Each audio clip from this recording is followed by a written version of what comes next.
Biznesmen Levan Jangveladzis მკვლელობის საქმეზე დაკავებულებისთვის ბრალის წარდგენის პროცედურები ამ დრომდე გრძელდება. დაკავებულები დროებითი მოთავსების იზოლატორში დღეს უფლებადამცველებმა მოინახულეს. 14 მარტს თბილისის ცენტრში მომხდარი გახმაურებული მკვლელობის საქმეზე სამი პირი სამართალდამცველებმა გუშინ დააკავეს, ორს კი ბრალი დაუსწრებლად წარუდგინეს. დაკავებულებს შორისაა ბიზნესმენი გიორგი მიქაძე, რომელსაც ძებნაში მყოფ ძმასთან დავით მიქაძესთან ერთად გამოძიება ლევან ჯანგველაძის მკვლელობის შემკვეთება დასახელებს. ბელა ზაქაიძე მუშაობს თემაზე, რომელიც ახლა პირდაპირ ეთერში გვერდება. ბელა, საინტერესოა, მოხდა თუ არა უკვე ბრალის ოფიციალურად წარდგენა და რას აცხადებენ დაკავებულების უფლებადამცველები? ჩვენ მთელი დღეა ველოდებით ბრალდებულებისთვის ოფიციალურად ბრალის წარდგენას, თუმცა ამ დრომდე არ მომხდარა ბრალის წარდგენა.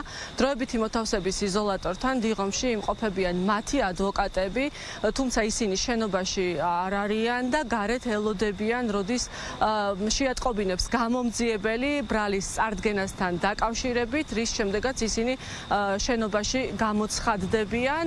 როგორც ადვოკატები ამბობენ, გამომძიებელი ელოდება პროკურატურისგან ბრალის დადგენილებას, რომელიც ამ დრომდე არ არის გადმოგზავნილი, თუმცა დაცვის მხარეს ატყობინებენ, რომ დღეს იქნება ბრალის წარდგენა.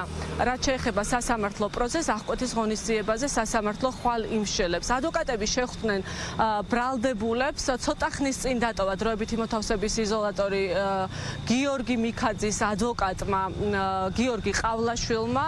პირველად შეხვდა გიორგი ყავლაშვილი ბრალდებულ მიქაძეს. ეს არის ერთ-ერთი ძმა, რომელიც დაკავებულია. მისი ძმა დავით მიქაძე ძებნილია სწორედ მათ ადანაშაულებს გამოძიება მკვლელობის შეკვეთაში. როგორც ადვოკატმა განაცხადა, მისი დაცვის ქვეშ მყოფი კატეგორიულად უარყოფს რაიმე კავშირს მოკლულ ბიზნესმენთან ლევან ჯანგველაძესთან, არათუ რაიმე ბიზნეს კავშირს და ბიზნეს კონფლიქტს და რაიმე პრობლემას, არამედ ნაცნობობასაც კი უარყოფს. რაც შეეხება სხვა ბრალდებულებს, ადვოკატის განცხადებით, მხოლოდ ბიზნესმენ გიორგი ჯოხაძეს იცნობენ ძმები მიქაძეები. ასევე კომენტარი გააკეთა ერთ-ერთი დაკავებულის მამუკა ბაღდავაძის ადვოკატმა. მამუკა ბაღდავაძეს დანაშაულის შეუტყობინებლობას ედავება პროკურატურა, როგორც ადვოკატმა განაცხადა. მხოლოდ გიორგი ჯოხაძეს იცნობდა მისი დაცვის ქვეშ მყოფი და ბავშვობის მეგობარი იყო გიორგი ჯოხაძე და სწორედ გიორგი ჯოხაძისგან იცნობდა მკვლელობაში ბრალდებულ გელა უძილაურს, თუმცა მასთან ჰქონდა საქმიანი ურთიერთობა, ვინაიდან ავტომანქანის ნაწილებით ვაჭრობდა და გელა უძილაური სწორედ ამ თემაზე ეკონტაქტებოდა ხოლმე მას. დანაშაულის შესახებ მას არანაირი ინფორმაცია არ ჰქონდა, როგორც ადვოკატი ამბობს. არც თავად გარდაცვლილთან, არც მის ოჯახთან, არც ნაცნობობა, არც რაიმე სახის კონფლიქტი. თვითონაც იმას მიუთითებდა, რომ ძალიან გამიკვირდება რაიმე მტკიცებულება ბუნებაში არსებობდეს, რომ საერთოდ რაიმე გადაკვეთა მქონდა ამ ადამიანებთან და მეცაც გეტყვით, არც მის ძმას და არც თვითონ ჯოხაძეს იცნობს, ბუნებრივია, ისევე როგორც ახლა ბევრი ადამიანი იცნობს მას ქალაქიდან, მეც ვიცნობ მათ შორის ძალიან ბევრი წელიწადია, მაგრამ რაიმე ამ საქმესთან დაკავშირებით კავშირი და კვეთა მას ჯოხაძესთან არ გააჩნია. არც ერთ მოტივზე ამ წუთში ვერ ვისაუბრებთ, ვერც ერთზე, იმიტომ რომ ჯერჯერობით ამასთან დაკავშირებით ჩვენც არ აქვს ჩამოყალიბებული აზრი.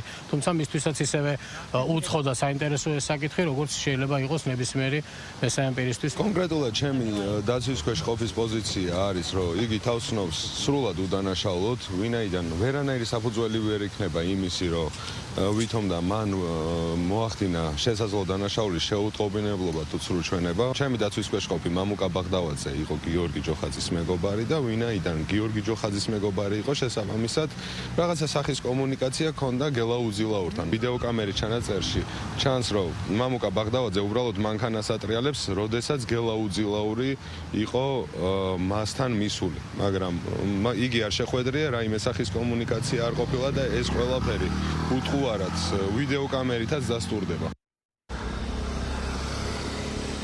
როგორც მოისმინეთ, არც ერთი ბრალდებული ბრალს არ აღიარებს საქმის მასალები ადვოკატებს გადაეცემათ ბრალის ოფიციალურად წარდგენის შემდეგ. მე შეგახსენებთ, რომ სანამ 5 ადამიანის მიმართ პროკურატურა ბრალდების დადგენილებას გამოიტანდა, მანამდე რამდენიმე დღეში მკვლელობიდან დააკავეს უშუალოდ მკვლელობის შესრულებაში ბრალდებული გელა უძილაური. მოგვიანებით კი ადამიანი დააკავეს გვარად წივწივაძე, ვიზეც იყო იარაღი რეგისტრირებული. მადლობა, პირდაპირ ეთერში ბელა ზაქაიძე საუბრობდა.